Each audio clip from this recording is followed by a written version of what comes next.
Good evening and welcome to the Hawaii Theater Center. I'm Dave Moss, your executive director here at the Hawaii Symphony Orchestra, here for Tuning Up with Iggy and Dave, and a special guest for a return visit, our first repeat guest. Wow. What an honor to be joined by Gregory Dunn here of the Hawaii Theater Center. It's an honor for me. Hopefully I'll get a Hawaii Symphony smoking jacket or something with the number 2 on it. Number 2, okay, yeah, absolutely. we could see what we could do about that. We'll put numbers on them for each repeat visit. Yeah, absolutely, yeah. Yeah, I would have gone more with like a green jacket, being Masters Week coming up here. So, you know, the color of Iggy's shirt there. So, welcome. Thank you for joining us tonight. It is Tuesday, election eve. There's a lot going on in the world. It's been a busy week for the Symphony, and we thought that we should be here and we should be together and talk about the Symphony as we do, and maybe more casually than the past couple of weeks here, because I don't know about you all, but my anxiety's been a little high today. So we're going to put aside what's happening out there in the rest of the world. We have no wine this evening. I pulled this from my cellar. We're doing a Sazerac rye this evening. I think I mentioned on last week's show I'm a big whiskey drinker, and you know, there were some questions last week about what my favorite was. So we're doing rye. So Iggy, how was your performance on Saturday? Well, it's always a great experience, a great privilege for the musicians of the Hawaii Symphony to be on stage of the Hawaii Theater Center and to be able to make music with great colleagues. And last week was, of course, the Halloween concert. We had Dr. Jeffrey Bachman leading from the podium, and it was great to have him leading us through the program. He's been a part of the Hawaii Symphony for a number of years, most notably with the Symphony of Hawaiian Birds that we've done. We also had narrator Aaron Sala, of course, who was also involved in the Hawaii Symphony Birds. Yeah. Sorry, the Symphony of Hawaiian Birds. And so, you know, we try to add more spices every time. I think our first concerts, we just had string players. One concert we had Scott Janusz playing oboe. And this past weekend, we had an a flute player, Sue McGinn, a clarinet player, Jim Moffitt, 2 pianists, Jonathan Korth and Katie Luo. And Greg, we had a very special, imposing figure, the organ. Yes, Robert Morton. Stephen Severin. So again, I think we went through the history a little bit of the organ, but my understanding is a lot of people enjoyed it, and they would like to feature more music with the organ. Yeah, very much so. It was one of the comments that we received quite frequently over the course of the last week is that people enjoyed seeing the organ. They watched it for several of the movements that we went through in the concert, and then Stephen Severson came up and started to play the really wonderful piece that he played, and then he left, and everyone's like, well, wait a second, that was like only 6 minutes of organ, and it was like, we want more organ.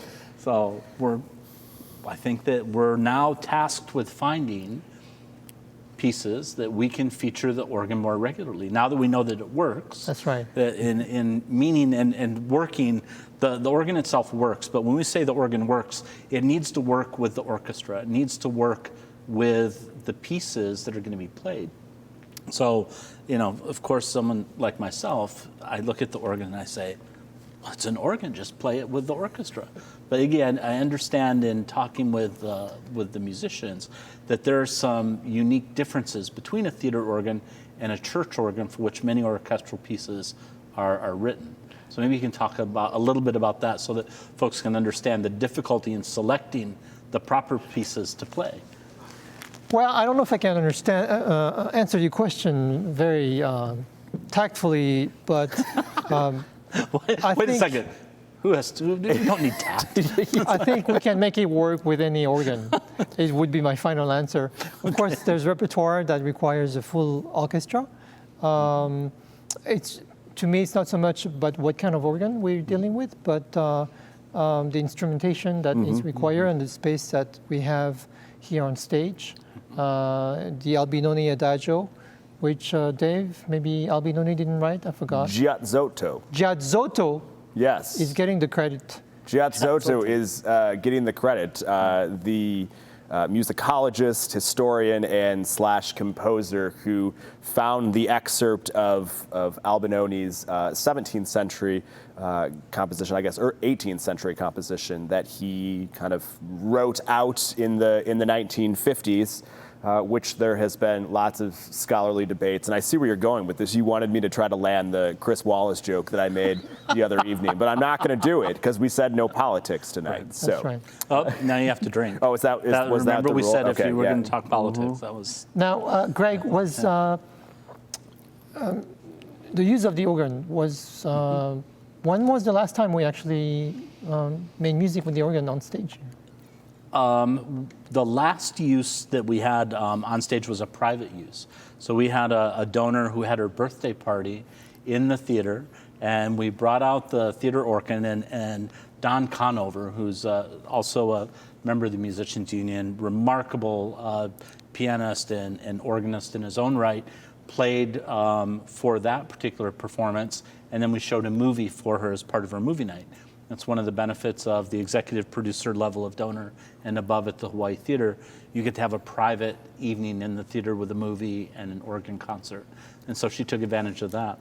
Prior to that, we had not had the organ used in a concert or performance for years.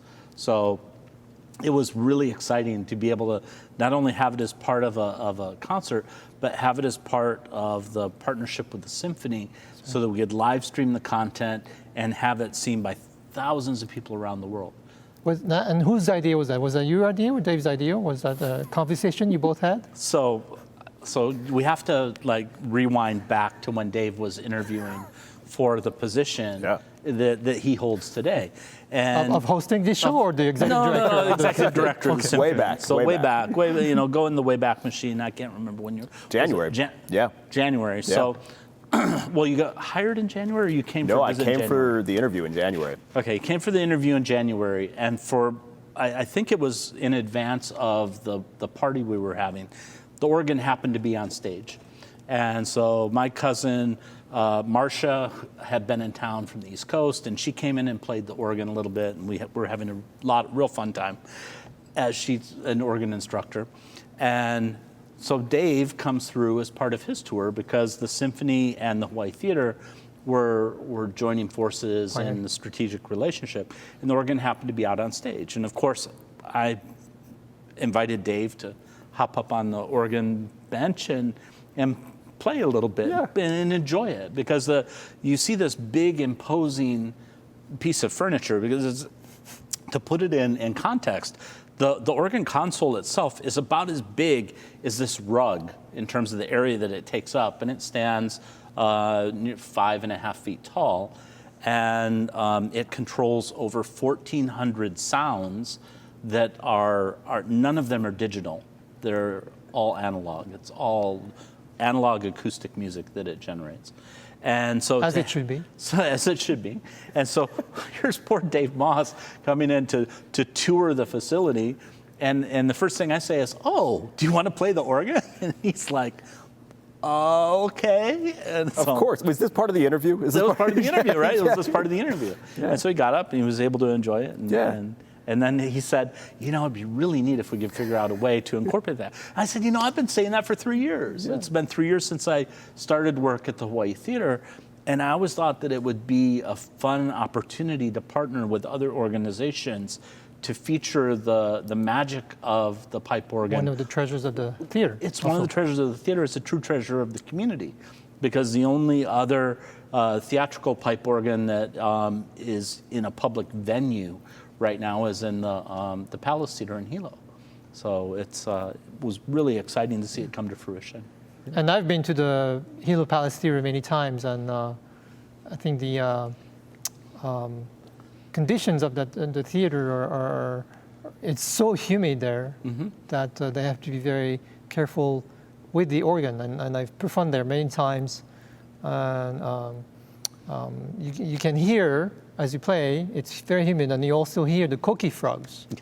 Cookie, cookie, cookie, while you perform at the Hilo Pass Theater. And so if Kwak Moore is listening and watching us tonight, I'll say hello to her. She's a big fan of the Hilo Palace Theater.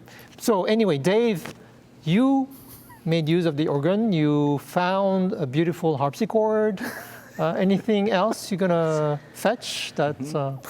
You know, I think there's a few things up our sleeve here that we'd love to pair with the orchestra, and I'm really excited to kind of explore some interesting opportunities that are, I would say, very historic to the symphony coming up in the months of January, February, and March as we continue to adapt our organization and partner with other musicians, other performers, other talented artists who are here in Hawaii, and bring them with the symphony here to the Hawaii Theater Center. But I have to go back to the organ. Just a little bit here. You know, my brother-in-law is an organist, and he had the unique opportunity to build his own instrument, essentially. You know, he came into a job, and there was a new organ being installed, and so piece by piece, I kind of got to see the pipes going in. I mean, how many violins have you had in your career that I've owned? That you've owned or borrowed, or really that were your instruments for a time? Maybe between 5 and 10, I guess. And you have a personal relationship with each of those instruments, right? I mean, every violin is not the same. Right. You develop sometimes a love and hate relationship with your violin.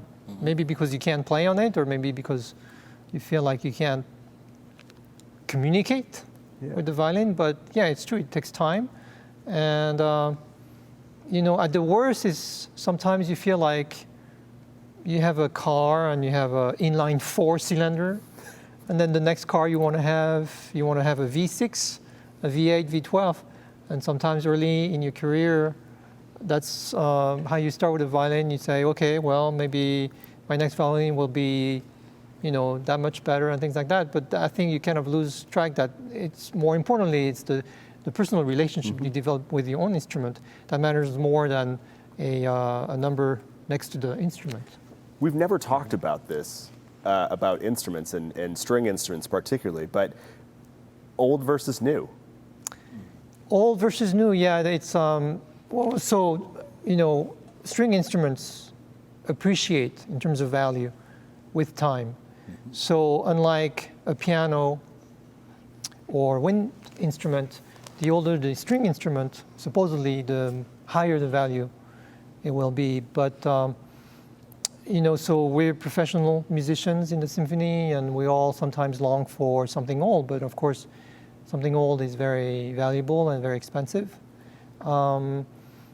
To the not naked eye, but naked ear, someone may not notice the difference, but I think with a little bit of training, just like we've had wine bottles every week, you develop your palate. And so if you love music, if you love the sound of the instruments, then you develop your own palette, sonic palette. So they say that older instruments maybe are silkier, smoother, but they also project well, as opposed to maybe newer instruments who project well, but sometimes don't have that touch. The drawback, sometimes older instruments have a very sweet sound, but sometimes don't project as well. But it's very subjective, however. I mean, I may taste a glass of wine with Dave, and I may find different rubber or cigar or oak or berries or whatever, and Dave may think otherwise. So it's a lifelong pursuit sometimes to find the perfect instrument. If you ask like me, Yeah. I thought I had found my perfect instrument maybe in early 2000. But as I grew older, my palette developed or changed. And so from a mellower, darker sound, I wanted something slightly brighter. So I've been having the last Can I ask you a couple of question years. about Yes. your violin? I'm curious, when I watch you play it, I have to, is that a full-size violin or is it, it is full-size? Yes. Does it look a little smaller It looks to a you? little smaller. It looks smaller to me. You know, maybe Like maybe a because 3/4. it's very possible that maybe like a couple of years ago, you saw me play, and the violin I was playing a few years ago was actually bigger. So it actually, because the violin I used to play on was made in the early 1600. Now, if you're thinking of the famous violin makers, Stradivarius or Guarnerius or Amati, so Stradivarius sort of standardized the size, the dimensions of the violin. But before him, with Maggini and Amati, you had some big instruments and some smaller. So maybe that's what you're in the recess of your memory. Maybe that's what you remember me playing something really big, and then whereas a couple years A small ago, cello. I switched to something smaller. Or maybe I grew taller. I don't know. Yeah, you got bigger. Could be. You know, I forgot to mention this at the beginning of the show. Of course, we'd love for you to join in the conversation and ask questions. I have a few more. We're going to go down this, but you can text your questions to the number below here. And please, about instruments, about anything, just not politics, because Greg will make you drink. So Dave, my understanding, because we talked about instruments and violas, Yeah. you actually dealt with a very famous house, a shop, violin shop, and with a famous viola, isn't it? Very famous shop in Chicago, Bein & Fushi, kind of a storied history. I've played on a number of instruments that have been there. We didn't do a whole lot of business with them. But they seem to always have their hands on these historic instruments. These storied instruments that go back so many years. And you know, one of the things that I was thinking about as we were talking about instruments and the different sizes and all those sorts of things, which is really applicable to the viola. And we could totally nerd out for a second and talk about viola sizes and how they've changed throughout the years. And Mark Butin talked a little bit about that a few weeks ago when he was on the show. But you know, I think one of the things I'm thinking about is the organ that was not originally for this theater. It was for the Princess Theater, right? Around the corner here. And the theater organ that's over on Hilo used to be here on Oahu, correct? So, you know, I think one of the things that's interesting is you go back to when the instrument that you were discussing was made, there are certain characteristics to that violin that are very different than the modern day violin. So the fingerboard would have been much flatter. The bridge angle would have been much flatter. The soundboard, which runs underneath the fingerboard for most of the instrument, would have been much thinner, and the sound post would have been essentially a different length. And the strings on the instrument would have been made from catgut, not metal, as I assume you mostly play on? Yeah, believe it or not, some people still play on catgut strings, but you? I am one of those, yeah. Because of all the historical performance that I did, you know, what we were trying to do is replicate those instruments that were made in the 17th century. You know, we were trying to be as close to that as possible. And it's interesting, you think about how this theater is different than, say, one down the street that was built in the, 60s? It's a much bigger theater. This is a much smaller theater, more intimate space. And the reason those instruments changed is that you had to get more tension in the instruments so that they could get those steel strings so that you could send your sound to the back of the concert hall. And so it's interesting, an organ that's moved places and into this space and how you tune the instrument and how you adapt. And just that story of, you know, we talk about how expensive those instruments can be, but they're really different from the time when Amati had his hands on those. That's right. Greg, you are a violinist. Yes. Tell us about your experience. Well, You know, my grandfather was a fiddle player, and so we have very modest violins, very modest instruments. My cousin still has my grandfather's best violin. I have one of his from the early part of the 1900s that he provided, and I enjoyed it. It's fun, but like you said, it's very much the tonal quality of each instrument and the ones that you resonate with. You know, my grandfather enjoyed playing one that was primarily maple, so it was a much stronger, real, brusque sound for him when he was on stage. And the one he gave me has a spruce top and is, I'm kind of embarrassed to say that the brand name is called Toneklar. It's the name. So nowadays, But, yeah. most of the instruments are made of maple in the back, but then the top is spruce. One thing though is sometimes you play and the sound you hear under, right underneath you is sometimes different than what someone else can hear. So sometimes you ask your colleague, okay, I'm trying a couple violins, can you, listen from the audience? And but the problem sometimes is your colleague has completely different taste. And the feel, because you feel the music in the right. instrument as you're playing. It's such an intimate instrument to play because you're holding it right up against your neck, your cheek. It's on your chest as you're playing, and you feel the resonance of the sound coming not only through your left hand as you're fingering, but also on your bow hand as you're playing the instrument. And so if many people they're entranced by the sound of the violin. But the real enjoyment for me comes when you're playing it. That's right. And hopefully, sooner than later, we'll have all our dear guest soloists come back to the symphony and perform with us. And, over the years, we've enjoyed so many of them. And a lot of them, violinists, play on very, very famous instruments, Stradivarius and Guarneris and so forth. And sometimes I know like someone like Hilary Hahn plays on the Vuillaume, which has shot up in terms of value, but wasn't for a while considered as highly as Stradivarius and Guarneris. Vuillaume was a French maker who was later, he actually made copies of Stradivarius and Maggini and Guarneris. So it's always a treat to come and hear those wonderful soloists and see what they have in their violin case. We have a really interesting graphic, I think, because we're talking about the organ. Just to go back to the organ for 1 second here.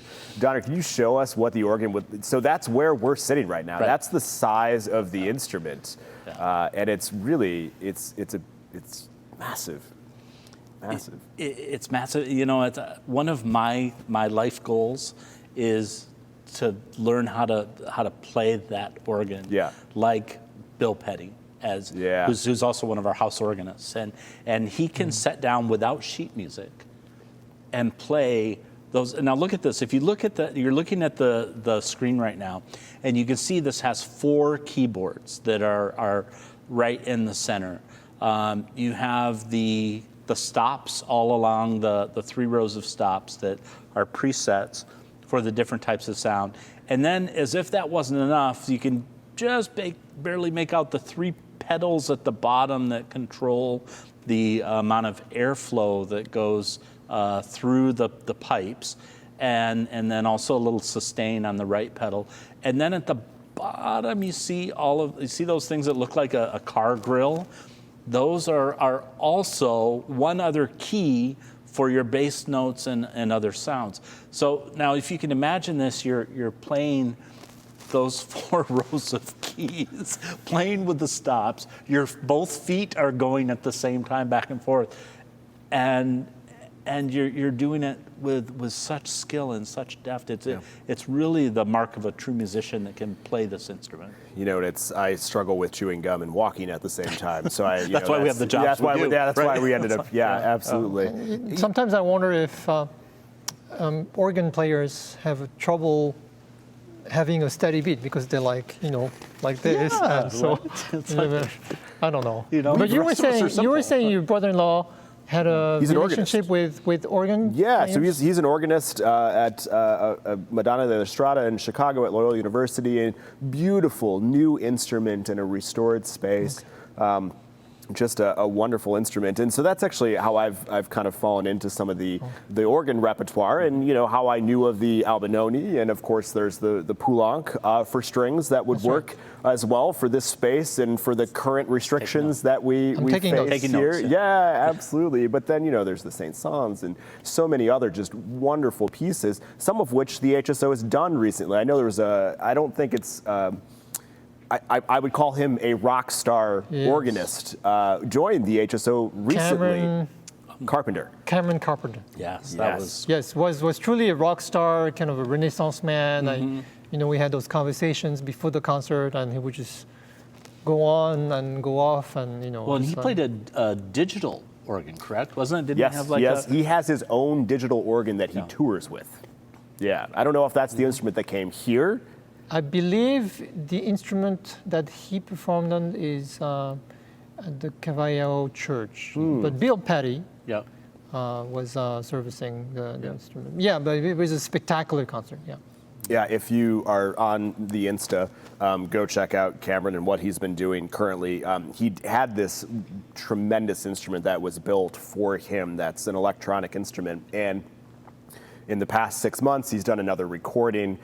He's actually put it on the back of a flatbed truck and has been taking it around to different parts of Germany and giving performances in public spaces. And it's really, he is a phenomenal player and personality. And it's just, so heartwarming to see that he's been able to pivot and go out and still bring music to the community. So I think it's wonderful that we're seeing a younger generation of musicians taking an interest in the organ. Yeah. So you have Cameron, we have Stephen Yeah. Severson, Yeah. who, as I understand it, he played other instruments. he was a pianist. He's a He studied with John, who was one of our pianists. Yeah. And actually, Stephen was one of my students in chamber music class a long time ago. Yes. Really? In violin. He was a pianist, but I taught a chamber music class. Okay. Yes. So pianist, and now he went away and has come back as an organist. Yeah. And so, Stephen, if you're out there, we hope that you'll come and play the theater's pipe organ more often. Yeah. Well, and a wonderful performance as well. I thought Stephen did just a wonderful. It was very nuanced. It was. So one of the comments was the person didn't expect to have such a nuanced perforance from a theater pipe organ. They expected the calliope. That may have been me. Was it you? That may have been me who said, it sounds like a church organ. He was able to select the stops that were necessary to really give it a color that I thought complemented the orchestra so well. And I joked with him beforehand. I tried to teach him where the car horn was, and I said, "This is how you turn the organ off at the end of the night." But he wouldn't fall for it. So. I look forward to using that instrument with the orchestra in the future. I think that there's some really creative opportunities to have new things written for that instrumentation. And, we hear of this being a movie house and, maybe hearkening back to some of those silent films and working with composers to have them write new repertoire that we can play alongside those films for sort of a multimedia experience. And what level of donor is that? At $5,000 a year. Okay, and so maybe if there's someone out there who would like to reserve this for an evening at that level, we could maybe put something together. So fortunately we can have some private events for families. Yep. We're limited right now in terms of allowing the public into the theater, but certainly you can look for it as something you can do in the future and very much enjoy. Yeah. But you're quite busy at the theater. There's just something going on all the time, no? Yeah, absolutely. It's we're truly the victims of our success at this point.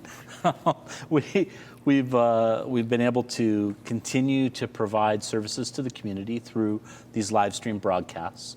The theater stage and the set itself is large enough for us to really do some wonderful things for people. Right. And so I'm really excited with what we've been able to do. And we have a few more projects coming up here together. We've got one in November. We have Going Home, Songs of Comfort. Perhaps should be named Staying Home. Right. But we're going to keep it as Going Home.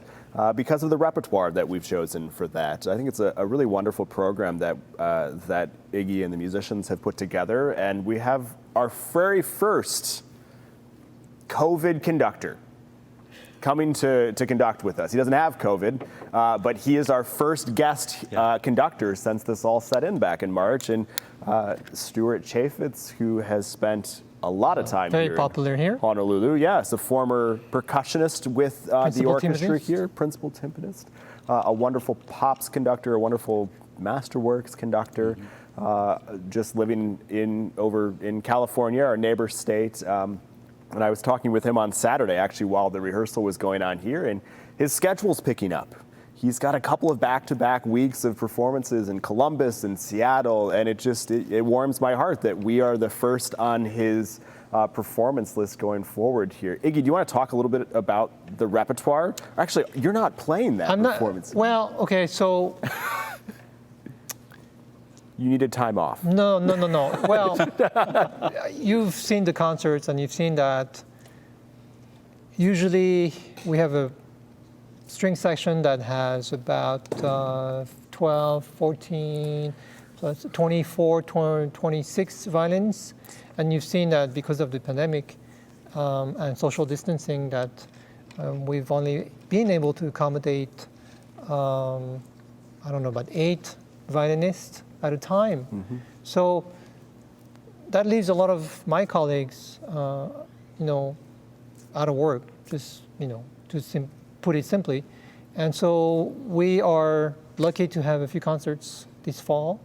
So we're trying to have a bit of a rotation to have more of my colleagues be part of this special week every month and to take part. So my stunt partner, Claire Hazard, will be playing concertmaster in program of, I believe, Holberg Suite by Edvard Grieg from Norway.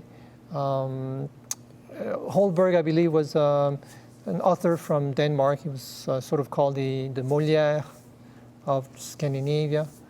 And it's sort of has a neoclassical style, which means Holberg lived during the time of maybe Mozart or classical, and so Grieg wanted to write music that maybe Holberg would have heard during his lifetime. It's inspired from French and Italian dances, rigodon and things like that. And what else we have? Oh, we'll have a featured principal. Two soloists. We have 2 soloists on 2 really exciting pieces. Susan McGinn, our principal flute, who joined us for Carnival of Animals last week, will be joining us for C.P.E. Bach Concerto in I don't know who, but C.P.E. Bach is one of many kids, but of Johann Sebastian Bach. There's just Johann Christian Bach, who was sort of called the London Bach because that's where he worked mostly, but CPE, what am I saying? CPA? PPE? PPE Bach? CPE, Carl Philipp Emanuel Bach, of the classical era. And this is a very exciting work. The Flute Concerto last movement is a very stormy and frenetic. Is there any room for an organ? Oh, sorry, I'm just kidding. It's like there's not room for an organ, but there is for another keyboard instrument. And harpsichord. We'll be using, the Chalice harpsichord that is still on loan from the Honolulu Museum of Art, which has taken up residence. I'm so incredibly grateful that they're allowing this instrument, which is also a work of art, to remain here so that we can feature it on stage. It's really remarkable. In November and December. We just keep extending this a little further and a little further. So yes, thank you, Halona, and thank you everyone at the Honolulu Museum of Art for the use of that. And the other soloist is Leon Williams, a wonderful baritone who's based here in Hawaii. And Leon will be singing a brand new arrangement of I guess I would call it an iconic Going Home. You would know it as the slow movement of Dvorak's Ninth Symphony, which he wrote while he was in Iowa. And it was a Negro spiritual that he adapted into the movement. So this will be, obviously the symphony is not with voice, but there But I is think one of text his to it. students Yes. arranged that famous melody into Going Home. Yes, And put for- words to it. Yes, and it's usually for piano and voice, and we've been working with Michael Thomas Fuai here from UH Manoa to do a special arrangement for this performance and for these artists. So we're very excited about that. There's one other piece on the program, though.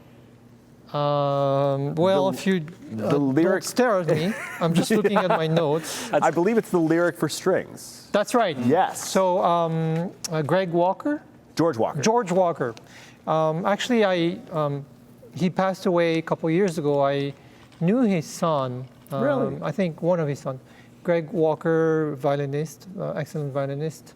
I knew him when he was teaching in Boulder, Colorado. And that piece, Lyric for Strings, is sometimes compared to the Barber Adagio. It was composed around the same time, I think, in the 1940s. And it's been played quite often. I believe that the lyric by George Walker is his piece that is performed the most. Yeah. So we look forward to that in November. We've got another little project in November that we can start hinting at here. Oh, that's really exciting. Yeah. Yeah. A collaboration yes. with another one of our partners, Ballet Hawaii. You know, the Nutcracker is such a tradition for Hawaii, and it requires, 70 in the pit at the Blaisdell? Something like that? Yeah. 70 in the pit and another 70 on stage. Yeah. And guess what? We can't do it this year. It's not possible.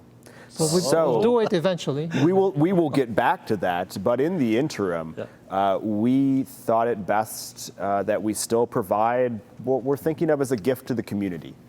And with the partnership with our musicians, who have been very gracious in helping us come up with a successful plan to record some of the music using a reduced instrumentation for this year, given the circumstances. We're going to be recording some of that music here at the Hawaii Theater Center.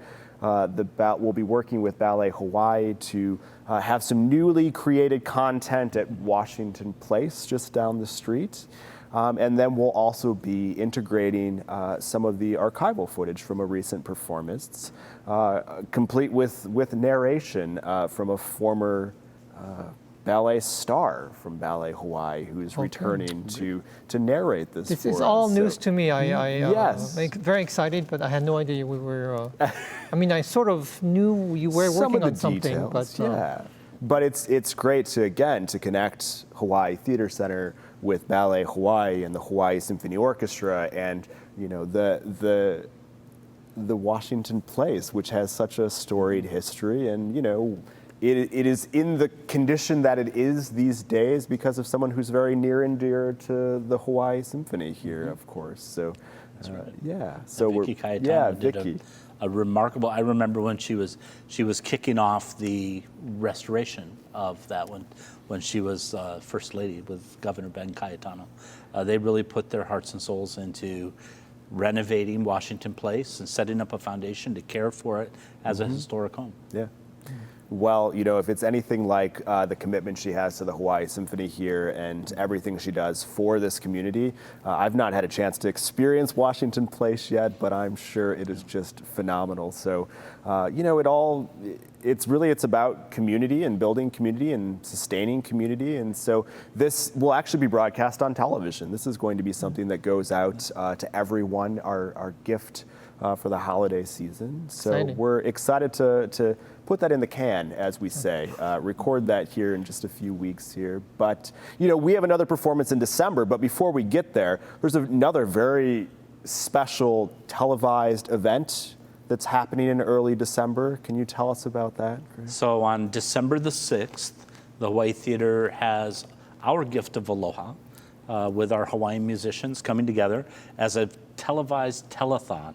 So for 3 hours from 2 until 5 on Sunday, December 6th, you can tune in, support the Hawaii Theater, and enjoy the music of Henry Kapono, the Makaha Sons, Amy Hanaiali'i, John Cruz, and bringing up the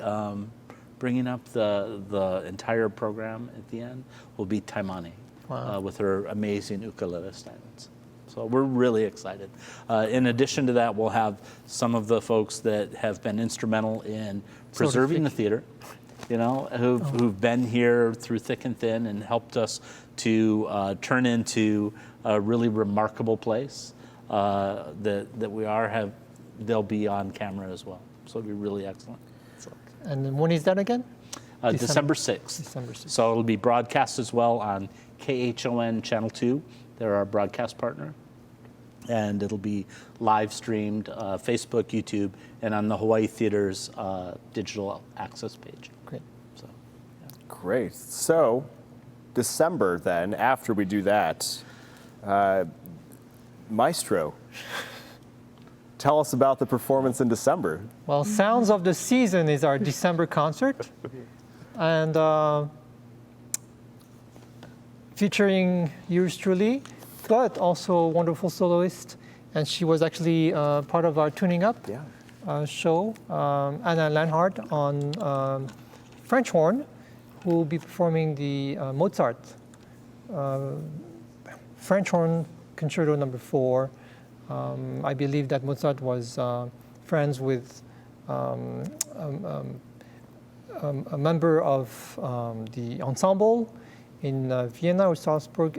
Anyway, the reasons why he wrote 4 concertos was because of this friend he had. And actually, you can see the manuscript where he kind of makes jokes on the music and say, "Oh, don't slow down," or he puts allegro, whereas the rest of the orchestra has adagio. He puts the word adagio to the French horn. No, allegro. Anyway, a lot of jokes that I can't explain right now. We'll have Anna back on the show. Yeah, I think we'll have Anna, which is much better. Also on the program will be Winter Season by Vivaldi, which is appropriate because it's December. Well as... Is it Iggy? Is it my first winter here?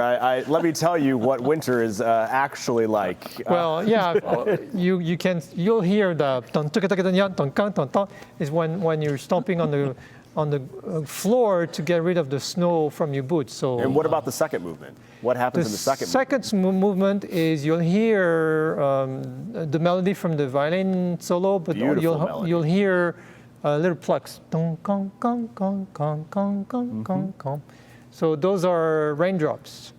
And he actually, Vivaldi writes down on the music, those are raindrops. Mm-hmm. So that was before Burt Bacharach, raindrops keep falling on my head. So before Burt Bacharach, you had Antonio Vivaldi. But Vivaldi also inspired many, many musicians to write seasons, one of them being Astor Piazzolla from Argentina, who had his own version of the season. Of course, it's the southern hemisphere, so they have winter in the summer and vice versa. So actually, the version I'm doing, so there are many, many versions of Astor Piazzolla, but that one was arranged by Leonard Desyadnikov, who actually mixes in a little bit of Vivaldi's seasons into Piazzolla's seasons. So not to worry, you don't have to, decipher everything. All you have to do is enjoy those two pieces. The Vivaldi, needs no introduction. Everyone can hum all the tunes in that. The Piazzolla is a tango. So I'm very, very excited to do that with my fellow string players. We'll also do, of course, Anna Leonard's Mozart concerto. I think we'll do Green Sleeves probably. Maybe a surprise. I know you have beautiful Marley floors, so maybe we'll do something, but it's a surprise. A surprise. And then it's January. Wow. I mean, it's really hard to believe. I don't have my Christmas shopping quite done yet, but time is approaching. It seems. That's right. Yes. So we've got a little bit of time here. But you know, make a perfect Christmas gift. Whiskey. Well, the whiskey is like, it's really awesome. No, I was thinking about the Symphony package that you can get all 5 of the shows that we've done in the Sounds of Resilience for $60 as a present. That would be a great present. And, you know, I think that one of the things that we've been able to, that has transpired out of this relationship between the Hawaii Symphony and the Hawaii Theater Center and the musicians who have been very supportive in this transition here as well, is the opportunity to watch the first broadcasts of Sounds of Resilience on demand. So for those who have friends and family not here in Hawaii, who, although I have to admit, this was my first time experiencing daylight savings, and my calendar has been off all week because I had so many phone calls scheduled with the mainland and everything was off by an hour. So we're closer, but you know, 7:30 p.m. on Saturdays is a little late to stay up if you're in Chicago. So now for, what do we have? We have a package where you can watch the live performances, which you get on demand, and you get to watch the previous performances. Can you remind the details of that? Yeah. So for $60, you can watch the next 2 live performances, and you have access to the 3 video on demand performances of The Galaxy of Strings, Chaos to Calm, and Sweet Psycho Suite. Excellent. So, yes, they're giving me grief because I misspoke on another show, and I said sweet. Crazy sweet? Sweet, sweet, scary, sweet. Scary, yeah. Okay. Well, and that was because I had been taught that it wasn't nice to call someone psycho. So it was my which we took from the film. From the film Psycho, yes. Exactly. So. Which, you know, it's been on my, I've never seen it. But you know what's interesting? I have seen it, and the thing that I really enjoyed about the concert, about the performance, was the way that the lighting techs have been able to utilize all of the lighting in the theater in such a way to mimic the vibrant red, pulsy background that you felt in accompaniment with the piece. It was yes. really impressive.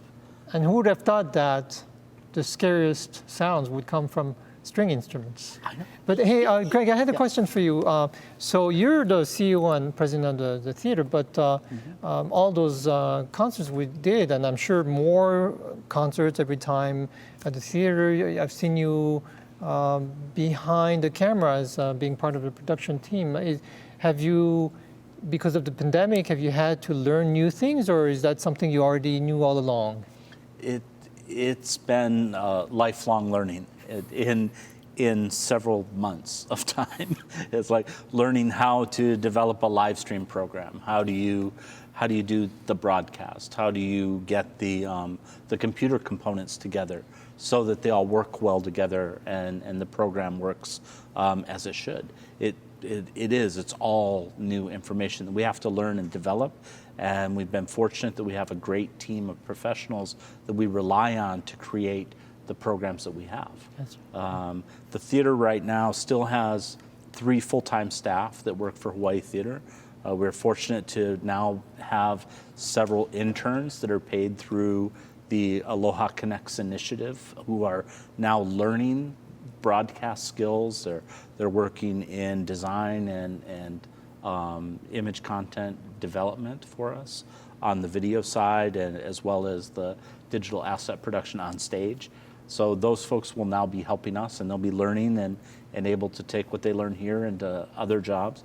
So it's been interesting for me to have to go from more of a construction, finance, and business management background to be very hands-on in the production and the behind-the-scenes work. Dave, have you found yourself in similar situations?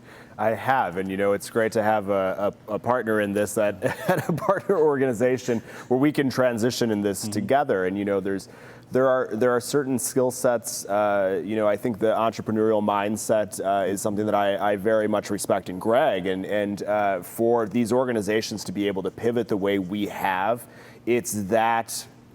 And live or quickly die. pivot. Yeah, absolutely. We had to turn in 2 to 3 months. What are we going to do? Yep. Because no money is coming in. The state didn't give us any money. The city didn't give us any money. We got the little bit from the federal government that gave us a 6 to 8 week runway. We have 6 to 8 weeks to figure out what we're going to do, Yeah. or we may not be here. So very quickly we had to figure out how would we create content and deliver it into people's homes. And it's opened up a lot of opportunities, obviously for the theater here. We're working on some of those opportunities for the Symphony as well, to diversify how we operate. I envision in the next 5 to 10 years that a theater will no longer just be a space where you come to on Friday nights to enjoy a show. It's really, we've said this a number of times now, but you've become a production company, and the Symphony has become a media company. We have product that we create on stage with our talented musicians, and there's a market for that. And so how do we get that out to that market, and what are the other opportunities to market the orchestra as something that is needed for this community? And I think the conversations with the creative industry here, the filming that's done here outside of major productions, the tremendous up and coming artists that are writing jingles for everybody on the mainland. I think there's so much opportunity here to pivot, and Beethoven's still going to be there. It's not going anyplace.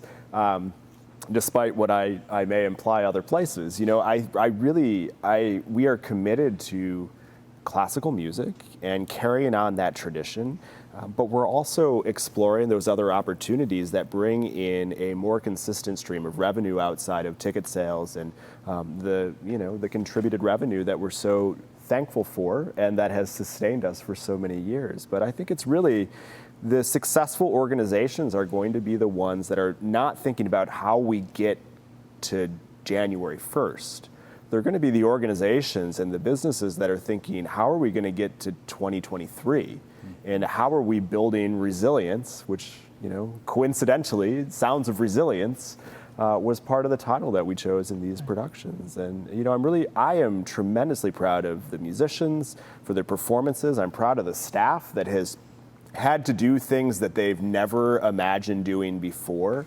I'm proud of a board and a community that has said, okay, let's go along with this because we see something here. So yeah, it's been, the days are not easy. And I think the Symphony, the entire Symphony team, and also the folks at home that are the core supporters of the Symphony should feel very proud for what the Symphony has accomplished and what we've accomplished together. When you look at other communities of a much larger size, New York, Boston, other larger cities that have not been able to make the same pivot to digital content. They haven't created a pathway to keep the musicians working under the same type of circumstances that we have here, where we're still very much prohibited from having live performances with large gatherings of people in person. What's the future look like, Iggy? What are you excited about right now? Well, I turned a major milestone in terms of age last year, so maybe it's time to stop kind of looking down and maybe looking up, start looking up, no matter what happens. So you look at yourself in the mirror in the morning, and maybe instead of having a somber perspective, trying to find the silver lining in everything you do. Of course, just sometimes you can't express into words. Sometimes you have to express what you want to express through your music, of course. And being in the Hawaii Symphony, that's what we do, is to communicate beyond just simple words. If I teach, I see the smile on the students that I teach. Those are the things that are inspiring, and just trying to, again, as I get older, trying to not leave my legacy, but ensure that whatever I learn will be learned by others. The Symphony is over 100 years old. So the Hawaii Theater is old. Coming up on it, yes. 98.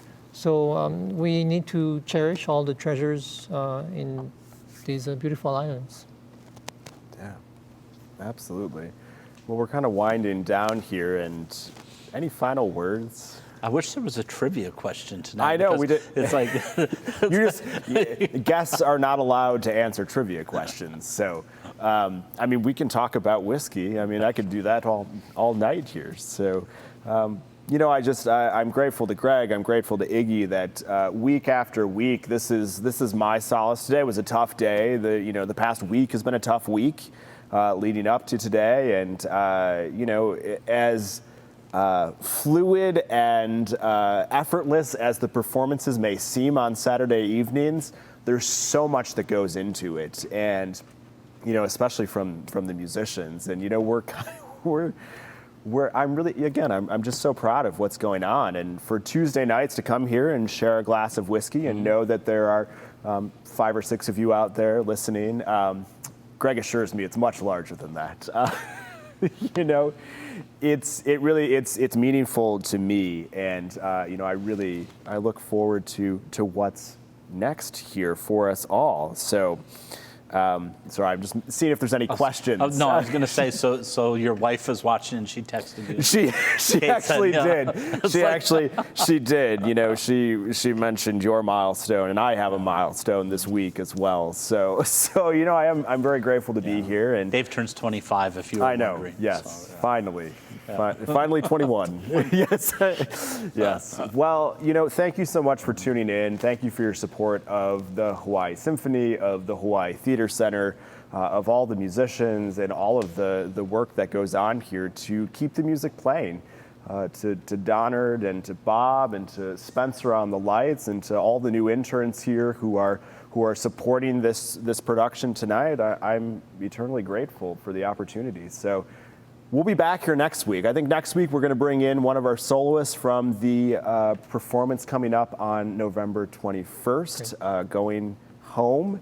And stay safe. And I would say vote, but that already happened and I'd have to drink again. So yeah, absolutely. Thank you so much. Appreciate your support, and we will see you next week. Aloha.